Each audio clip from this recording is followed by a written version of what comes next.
Hello everyone. तो कैसे हैं आप सभी। तो देखिए हमारे पास दो महत्वपूर्ण टॉपिक हैं। एक है जम्मू कश्मीर में अब राष्ट्रपति शासन हटा, और दूसरा है मृत्यु के बाद प्रजनन पर दिल्ली उच्च न्यायालय के फैसला। तो इन दोनों पर हम संपूर्ण रूप से विचार करते हैं। मृत्यु के बाद प्रजनन पर दिल्ली उच्च न्यायालय के फैसले। दिल्ली उच्च न्यायालय ने पिछले सप्ताह एक मृत 30 वर्षीय व्यक्ति के माता पिता को उसके जमे हुए शुक्राणु तक पहुंच की अनुमति देकर भारत में मरणोपरांत प्रजनन का मार्ग प्रशस्त कर दिया, ताकि वे सेरोगेसी के माध्यम से एक पोते को जन्म दे सके।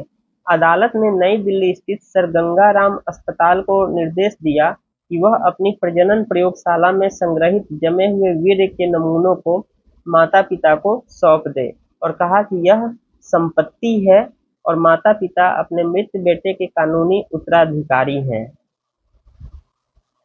अगर हम सरल शब्दों में कहें तो इस फैसले ने मृत व्यक्ति के जमे हुए वीर्य के नमूने को संपत्ति के बराबर मान लिया है, जिसे उसके परिवार के सदस्य विरासत में प्राप्त कर सकते हैं। दंपति के बेटे ने नॉन हॉजकिन लिम्फोमा, ये कैंसर का एक प्रकार है, के उपचार से पहले 4 वर्ष पहले अपने शुक्राणु को फ्रीज करा दिया था, लेकिन उसकी मृत्यु के बाद अस्पताल ने उसके माता पिता को नमूना देने से मना कर दिया, जो उनकी विरासत को आगे बढ़ाना चाहते थे। न्यायमूर्ति ने अपने ऐतिहासिक फैसले में कहा, प्रचलित भारतीय कानून के तहत यदि शुक्राणु या अंडाणु के मालिक की सहमति प्रदर्शित की जा सकती है, तो मरणोपरांत प्रजनन पर कोई प्रतिबंध नहीं है।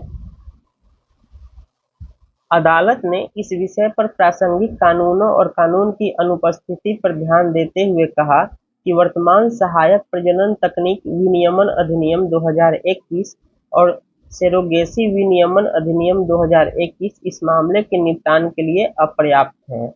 मरणोपरांत प्रजनन संबंधी कानून के अभाव में उच्च न्यायालय का निर्णय भारतीय कानून के तहत संपत्ति की परिभाषा पर आधारित था, जिसके अनुसार संपत्ति में मूर्त और अमूर्त दोनों प्रकार की संपत्ति शामिल है। न्यायालय ने ब्लैक लॉ डिक्शनरी में संपत्ति शब्द की परिभाषा का उपयोग करते हुए यह उत्तर देने का प्रयास किया कि क्या वीर्य को मृतक के संपत्ति के बराबर माना जा सकता है या वह उसकी संपदा का हिस्सा बन सकता है। परिभाषा के अनुसार संपत्ति शब्द का अर्थ है कोई भी बाहरी वस्तु जिस पर अधिकार, उपयोग और आनंद के अधिकार का प्रयोग किया जाता है।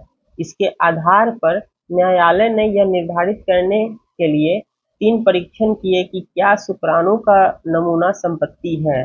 न्यायालय ने कहा कि जो कुछ भी अपने पास रखने योग्य हो, जिसका उपयोग किया जा सके, आनंद लिया जा सके या जिसका निपटान किया जा सके, वह संपत्ति मानी जाएगी।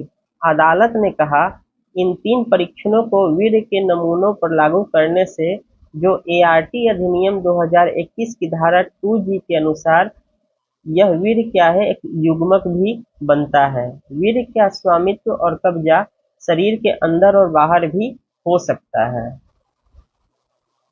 2021 अधिनियम की धारा 2G में युग्मक का अर्थ शुक्राणु और अंड कोशिका के रूप में परिभाषित किया गया है। इसमें आगे कहा गया है, आधुनिक तकनीक ने शुक्राणु के नमूने को संरक्षित, संग्रहित और बाद में इस्तेमाल करना संभव बना दिया है। इसका उपयोग प्रजनन को सक्षम करने के उद्देश्य से किया जा सकता है। भारत में मरणोपरांत प्रजनन कानूनों की अनुपस्थिति और मरणोपरांत प्रजनन के मुद्दे पर कोई अंतर्राष्ट्रीय आम सहमति नहीं होने के कारण निर्णय में दुनिया भर के अदालतों द्वारा निर्धारित विभिन्न मिसालों पर विचार किया गया था। तो इस आधार पर अब जो आपका स्पर्म है, आपका एक एसेट्स है। अगर जिंदा है तब भी और मर जाते हैं तब भी उसका उत्तराधिकारी आपके घर वाले हो सकते हैं। तो चलिए मिलते हैं नेक्स्ट क्लास में। तब तक चैनल पर नए हैं तो सब्सक्राइब करें, लाइक करें, शेयर करें, बेल आइकन को दबाएं, नोटिफिकेशन पाएं। धन्यवाद। जम्मू कश्मीर में अब राष्ट्रपति शासन हटा। गृह मंत्रालय द्वारा जारी राष्ट्रपति द्रौपदी मुर्मू द्वारा हस्ताक्षरित राजपत्र अधिसूचना में कहा गया है, भारत के संविधान के अनुच्छेद 239 और 239(a) के साथ जम्मू और कश्मीर पुनर्गठन अधिनियम 2019 की धारा 73 द्वारा प्रदत्त शक्तियों के तहत जम्मू और कश्मीर केंद्र शासित प्रदेश के संबंध में 31 अक्टूबर 2019 का आदेश जम्मू और कश्मीर पुनर्गठन अधिनियम 2019 की धारा 54 के तहत मुख्यमंत्री की नियुक्ति से तुरंत पहले निरस्त हो जाएगा। 2019 अधिनियम की धारा 73 में एक ऐसे परिदृश्य की कल्पना की गई है जहां संवैधानिक तंत्र विफल हो जाता है।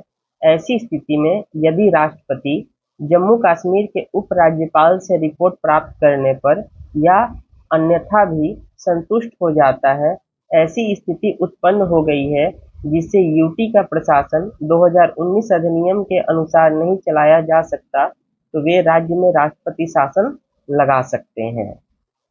इसके अतिरिक्त यदि राष्ट्रपति इसे आवश्यक या समीचीन समझते हैं तो वे आदेश द्वारा इस अधिनियम के सभी या किसी भी प्रावधान के संचालन को उस अवधि के लिए निलंबित कर सकते हैं जिसे वे उचित समझते हैं और ऐसी आकस्मिक और परिणामिक प्रावधान कर सकते हैं। तो इसी के आधार पर जम्मू कश्मीर में राष्ट्रपति शासन को हटा दिया गया है, जो उन्हें जम्मू कश्मीर की समुचित प्रशासन के लिए इस अधिनियम के प्रावधानों के अनुसार केंद्र शासित प्रदेश जम्मू और कश्मीर के प्रशासन के लिए आवश्यक या समीचीन प्रतीत होते हैं। सीधे शब्दों में कहें तो यह प्रावधान जम्मू और कश्मीर में राष्ट्रपति शासन लगाने की अनुमति देता है। दूसरी ओर संविधान के अनुच्छेद 239 और 239(a) के केंद्र शासित प्रदेश के प्रशासन और कुछ केंद्र शासित प्रदेशों के लिए स्थानीय विधानसभाओं, मंत्रिपरिषद या दोनों के निर्माण से संबंधित है। पहले प्रावधान में कहा गया है कि जब तक संसद द्वारा कानून द्वारा प्रावधान नहीं किया जाता, तब तक प्रत्येक केंद्र शासित प्रदेश राष्ट्रपति द्वारा उस सीमा तक प्रशासित किया जाएगा जैसा वह उचित समझे, एक प्रशासक के माध्यम से जिसे वह निर्दिष्ट पदनाम के साथ नियुक्त करेगा। यह राष्ट्रपति को किसी राज्य के राज्यपाल को निकटवर्ती संघ राज क्षेत्र का प्रशासक नियुक्त करने की भी अनुमति देता है, जो मंत्रिपरिषद से स्वतंत्र रूप से अपने कार्यों का निष्पादन करेगा। तो 239 और 239(a) के तहत ये प्रावधान किए गए हैं केंद्र शासित प्रदेश के लिए। अब देखिए कि राष्ट्रपति शासन क्या है। संविधान का अनुच्छेद 356 राष्ट्रपति शासन लगाने से संबंधित है।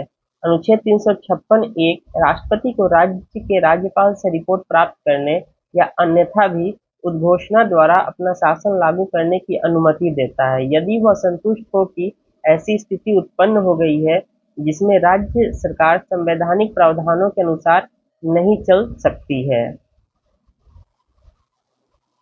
यह प्रावधान राष्ट्रपति को राज्य सरकार के सभी या किसी भी कार्य को तथा राज्यपाल या राज्य विधानमंडल के अलावा राज्य के किसी भी निकाय या प्राधिकरण में निहित या उसके द्वारा प्रयोग की जा सकने वाली सभी या किसी भी शक्ति को अपने हाथ में लेने की अनुमति देता है।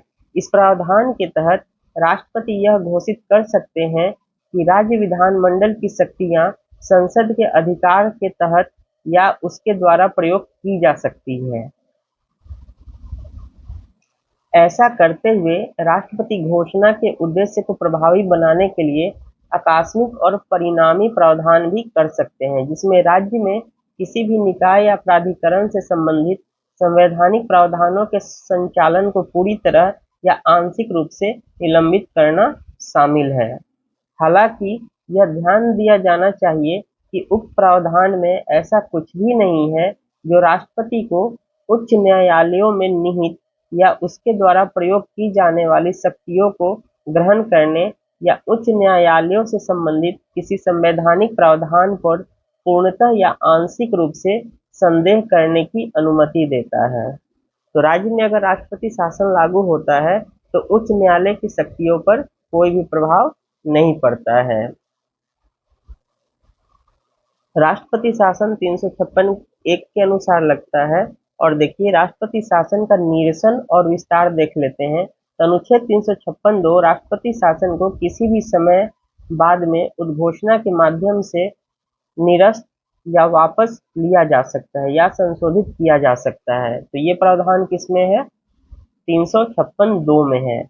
लगभग सभी घोषणाएं प्रतिसंहरणीय घोषणाओं को छोड़कर 2 महीने बीत जाने पर समाप्त हो जाती है, जब तक कि उन्हें समाप्ति अवधि से पहले संसद के दोनों सदनों द्वारा अनुमोदित नहीं कर दिया जाता है।